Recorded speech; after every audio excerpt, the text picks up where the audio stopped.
Taylor Swift's effect on the NFL and Drive to Survive's effect on Formula One have one major trend in common, and today we're going to break that down. Welcome back to Grid Chat. I'm your host, Marissa Tandon, and if you're new to the show, this is your one-stop shop for everything going on in the world of Formula One. Since we didn't have a race this weekend, today we're going to do a little bit of a deep dive on how Formula One is using scripted and unscripted television and film to bring a new audience in, and how this is something that the NFL has done as well, but in a much smaller and different scale. Over the past few years, sports as a whole have been trying to figure out how to bring new audiences into their saturated market. For a very long time, sports have really focused on one specific demographic, and by doing so, they have limited the amount of people that they can really bring into the sport because of the fact that they're only focused on one group. And this goes for really any type of demographic. When we talk about Formula One in particular, we can talk about gender-based demographics as well as geographical ones. But when Drive to Survive came out, we saw that that demographic really shifted in a way that they weren't expecting it to. Drive to Survive was a documentary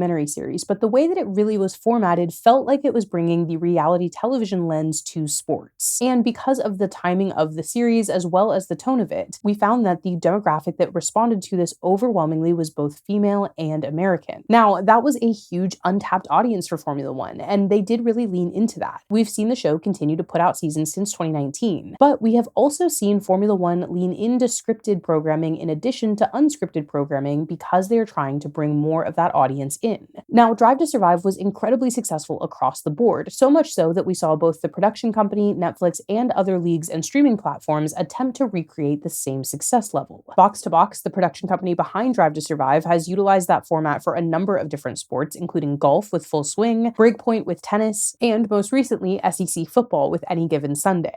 Additionally, one of the more interesting copycat projects to me that came out of this kind of boom was Face Off inside the NHL. This is a series that's had 2 seasons, really follows a similar format to Drive to Survive, is produced by the same company, and airs on Prime Video. And that show in particular was born from the NHL directly approaching Box to Box and saying that they wanted to basically do the exact same thing that Formula One had done with Drive to Survive. That show was created with the intention of bringing over new audiences, and the NHL has specifically stated that they were trying to bring over more women and younger audiences, which is exactly what Drive to Survive has successfully done. But Drive to Survive is not the only thing that we've seen Formula One do in the world of television and film. We, of course, saw the massive success of F1 the movie, which is now an Oscar-winning film. But what you may not know, unless you are really plugged into the world of TV and film and read a lot of trade articles like I do, is that Formula One created an entire position just focused on creating TV and film in the world of F1.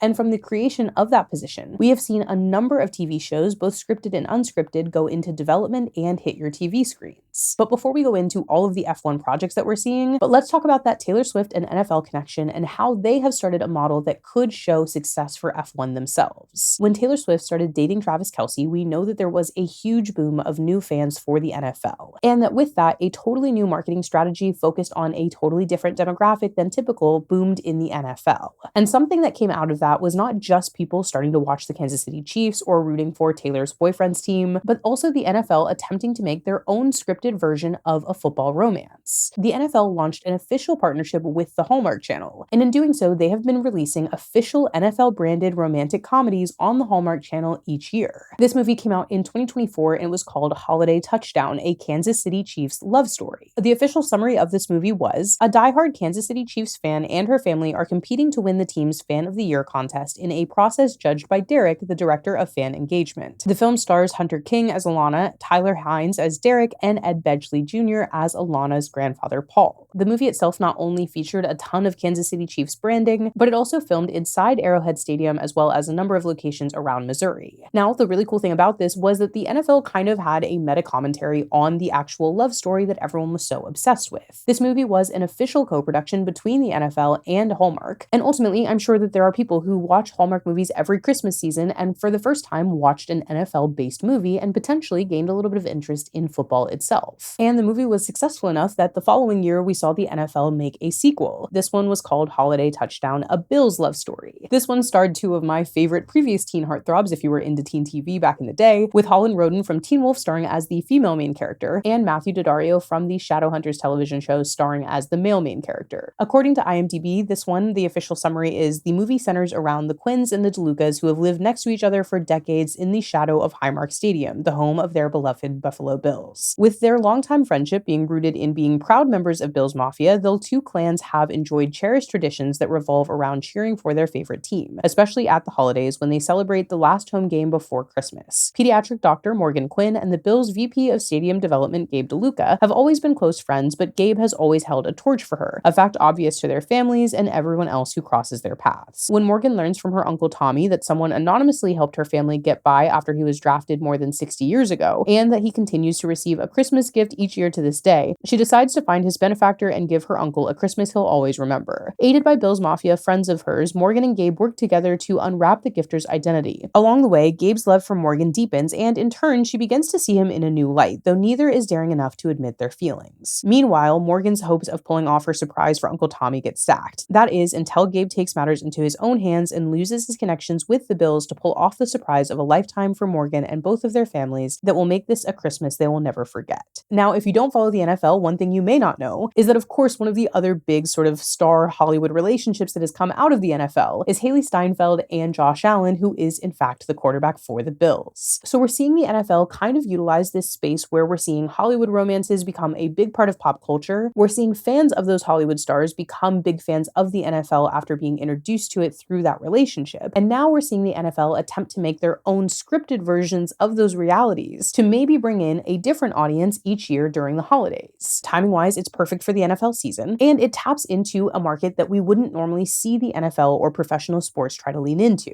And that is, of course, romantic movies, which are most of the time targeted towards women. Again, that is something that the NFL really hasn't kind of aimed their marketing at, despite the fact that women have always watched football. But as the NFL noticed that there was not only a real trend of women following Taylor Swift into the NFL, but also that those women in general were not only staying and watching the game, but spending a ton of money, we saw them create a unique strategy around the idea of not just making a documentary or something along those lines that rang true to the sport, but to create fictional love stories that happen within the world of their sport. It's something that we haven't really seen a lot of leagues do. While there have, of course, been a ton of sports romances, and if you've watched this channel, you've seen me talk about those pretty regularly, and of course that sports romances have brought a ton of new fans into sports themselves. We've seen a huge effect of that with Heated Rivalry and hockey as a whole, but we've been seeing this with sports romance novels for a very long time. This really felt like one of the first times that we saw a league try to lean into that as their own kind of concept, developing the characters, developing the storylines, and having a personal hand in the production of those projects. And when we look at what Formula One is doing, it's this, but to a way bigger scale. Formula One, of course, had Drive to Survive in this massive boom when it comes to the reality side of things. And then after that, we see Lewis Hamilton and Jerry Bruckheimer team up for a scripted movie. Now, this fictional movie has one of the biggest budgets we've seen in Hollywood ever, and it ultimately ends up being the highest grossing sports movie in history. And not only are we seeing this sort of massive team up between Lewis Hamilton, one of the greatest drivers in the sport, as well as Jerry Bruckheimer and the director of Top Gun Maverick, people who very much understand how to make an action film, we also see Formula One get involved in a really big way. Not only does F1 allow this movie to be filmed practically at their tracks and to follow the series around and film in garages during race weekends, we also see Pirelli get involved, which is our tire manufacturer, to help create an actual tire compound that allows this movie to be filmed partially practically. We see Apple develop completely new cameras to be able to do this, and of course the movie ultimately does come together for a massive box office success, 4 Oscar nominations, and 1 win. And the other big successful thing that this movie accomplishes is bringing Formula One to new audiences. Now, I know a number of Formula One fans felt like the movie was not accurate and that it was not necessarily their favorite portrayal of the sport. Personally, I enjoyed myself. I liked a lot of the way that this movie was filmed practically, and I thought that the sound design and editing of this film was really incredible. And also, as I've moved through my day-to-day life, I have met a ton of people who have watched this movie for the first time and thought maybe I should watch Formula One, which is ultimately the exact thing that Formula One was hoping would happen, and why we saw Apple Films in particular become so involved in F1 in the United States. Not only did the movie do very well last year, but Apple TV ultimately took over the broadcast and streaming rights for Formula One as a sport in the United States, which means that the movie that they invested all of this money in is actively creating new fans of the sport who then have to sign up for Apple TV to watch the sport itself. F1 the movie was a global success, but it was especially successful in the US in creating a new audience, which is the main audience that F1 has been trying to grow for a number of years. So when we look at the first two projects that we really see come out of F1 since Liberty Media has purchased them in 2017, we have Drive to Survive, a docuseries that really fits in this reality television space that was most likely created with a male audience in mind, but ultimately brings a massive female audience to the sport, in addition to an American audience of all genders. And then we have this massive blockbuster film, which ultimately I would say was created again with men in mind. I don't say this to say that the audience should have been men or that men particularly benefited from this film more than women did, but that when you look at the way that the movie was created, the stars of the film, as well as the marketing behind it and the team behind it, the movie was certainly created with an audience of men in mind, which was of course confirmed by some of the comments that Jerry Bruckheimer and the film's director Joseph Kosinski made as the movie was kind of being promoted. We had, of course, some of the typical Hollywood comments of we hope to see men bring their girlfriends to the theater to see this movie, and other comments that essentially made it clear that this movie wasn't necessarily created with women in mind. However, we do have a ton of projects since then that actually fly in the face of that concept. Not only was F1 the movie very successful, but there are a number of other projects coming down the pipeline that are huge. So that's where we get into this position that was created a couple of years ago. Back in 2022, so after F1 the movie was already in development and in progress, as well as Drive to Survive had already been on air for a couple of years, F1 hired Isabel Stewart as their head of original content. The creation of this role was intended to create new programming that was both scripted and unscripted, and focused on creating original content that was focused on the world of Formula One. Since then, we have seen a number of original projects both go into development and actually be produced. One of the biggest was the sort of Drive to Survive spin-off that we saw made for F1 Academy. That show was produced by Hello Sunshine, Reese Witherspoon's production company, and it aired on Netflix and it was called F1 The Academy. That show focused on the young women that were in F1 Academy that season and followed them through their sort of trials and tribulations the same way that we saw done for Drive to Survive. This gave F1 Academy a very different type of visibility. Again, you had the opportunity for this series to be discovered by someone who was simply logging into their Netflix account and seeing F1 The Academy as like the first show that was being suggested when they logged in, or throughout their suggested shows, email lists, and various people talking about the Netflix show online. It gave you an opportunity to directly connect to some of the young women who were driving in this series at the time, and it also gave you an opportunity to really learn about the sport, and maybe it was your gateway into motorsports for the first time. This show obviously had something that stood out very differently from Drive to Survive and F1 the movie, and that was the fact that it was not only made for a female audience, but it was made by a production team that was female focused, as well as featured female drivers as the main characters. This really, to me, is a project that shows a very specific shift in the way that F1 was looking at their media concept. This was an opportunity for people to be introduced to motorsports for the first time through a development series that was focused on young women. This gave you a couple of different things that would have really changed your perspective on the sport as you got into the show. One, you're seeing women front and center, and two, you're getting into a sport at a development stage at a very bottom rung where you're able to actually learn the basics of the sport and what's at stake. The show itself was genuinely well produced, and I think tonally it created something that could have really been a misstep. Instead of trying to just create a clone of Drive to Survive but putting young women there instead, we actually saw a really clear shift in tone. This show was created about young women for young women to watch, but it didn't take away the idea of competitiveness. We still saw these drivers talking about each other. We still saw very big moments of competition and desire to kind of destroy the other person. And of course, we also saw awkwardness when these drivers were interacting with each other, and we saw real moments of vulnerability from all of these drivers. F1 The Academy was really this space where we, for the first time, saw a show that was really focused on women and made for women by women.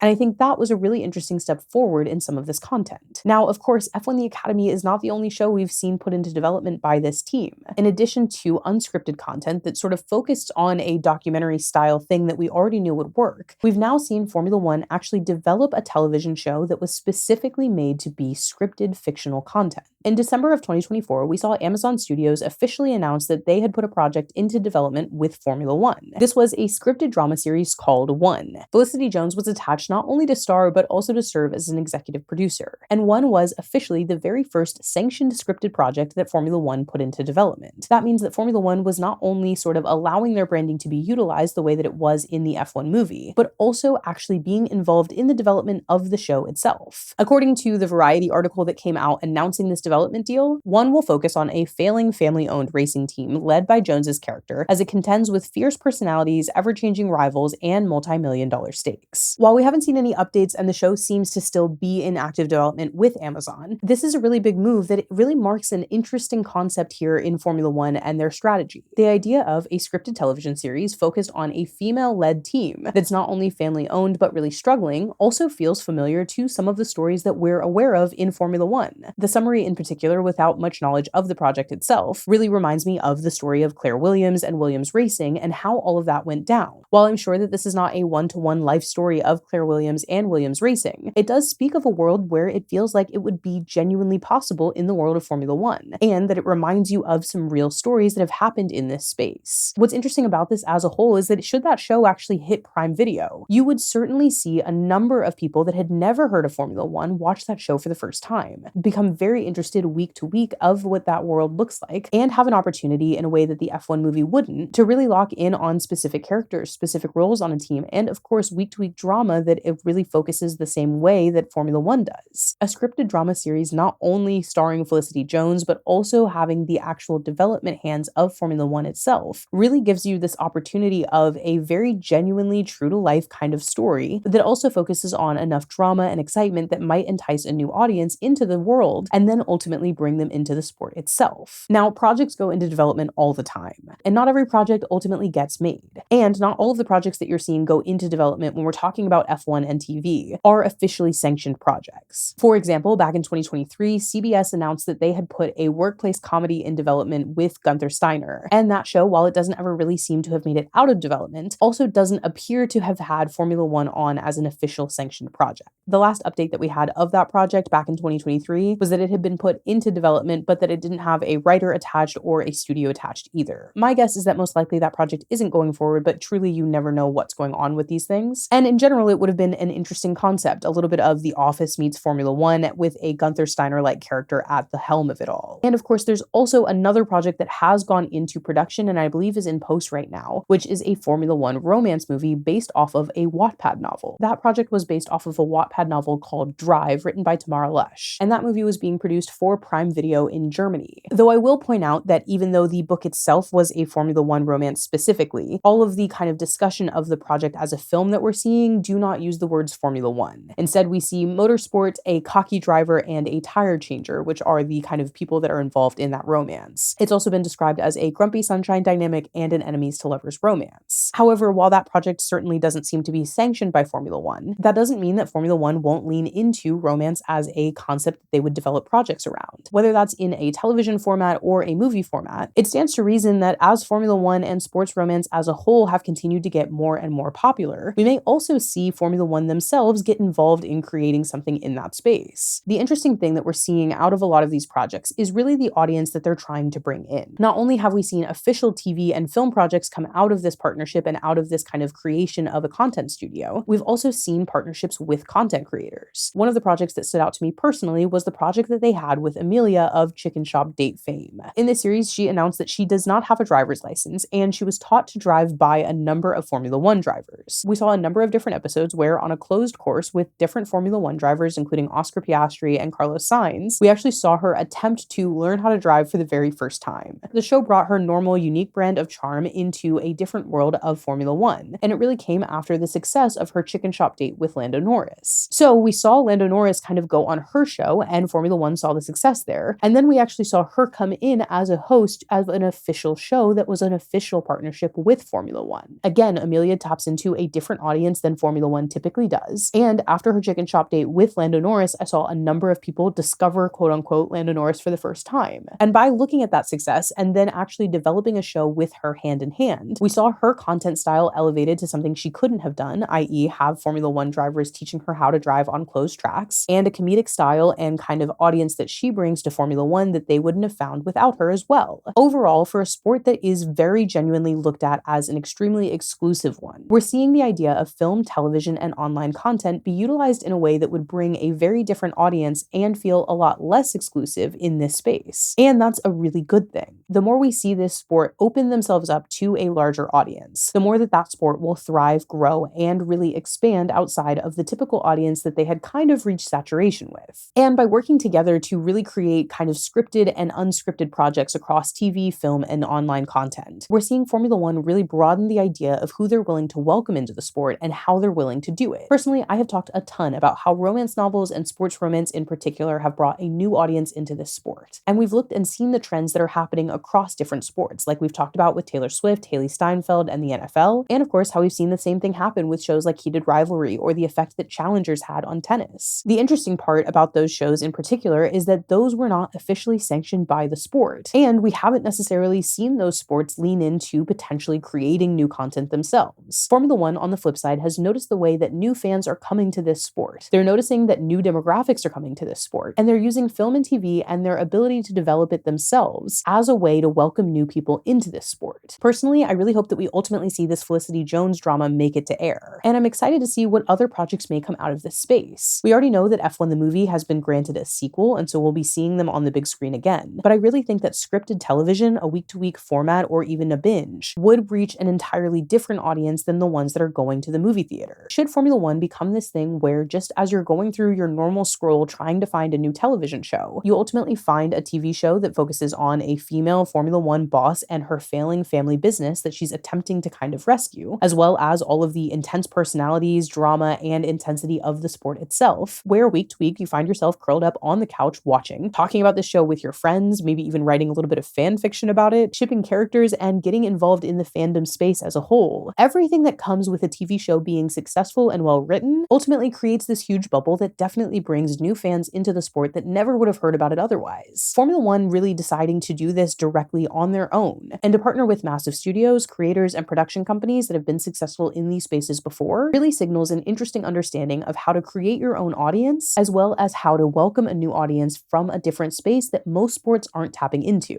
If Formula One is able to really make this successful, to make a jump into multiple scripted projects that are just as successful as F1 the movie in their own niches, to continue leaning into creator-led content that has viral moments like the Amelia show did, and to develop new and interesting stories that speak to different demographics like this TV show, they're going to really successfully find a new audience by leaning into fandom, by leaning into story, and by leaning into a completely demographic than most sports are trying to do. And personally, as someone who loves film and television as much as I do, I can't wait to see what it would look like to see multiple sporting leagues really lean into this as a concept. And if F1 creates a blueprint, we're going to see other sports attempt to follow suit the same way they did with Drive to Survive. But of course, all of that means all of those projects actually have to make it to air, which in the business of television can be a very difficult feat. However, I personally will continue to keep my eye on the shows that we see them develop directly, and to see how ancillary content that is not developed by F1 continues to be successful. Whether that's F1 romance books that aren't officially sanctioned by F1, or of course this F1 romance movie, if the Gunther Steiner TV show ever comes back up, or if any of these projects continue to go further than just development. Ultimately, I'm very excited to see what type of fan base comes out of any of these projects making it to air. And it's a really unique perspective that Formula One has created that could be really interesting to see other leagues really follow suit in. So that has been our deep dive for this week with no race. If you are new to the show, be sure to subscribe so that you don't ever miss an episode. Let me know if any of these projects are projects that you're particularly excited to see make it to screen. And of course, be sure to find me on all social media at Marissa Kamari. We will be back next week to recap the Japanese Grand Prix, and with a couple of canceled races that we have in April, we're also going to be having some more of these deep dive episodes. So if there's any particular topics you're hoping to see me cover, be sure to let me know in the comments down below. This has been your weekly episode of Grid Chat, and I look forward to seeing you next week to recap the Japanese Grand Prix.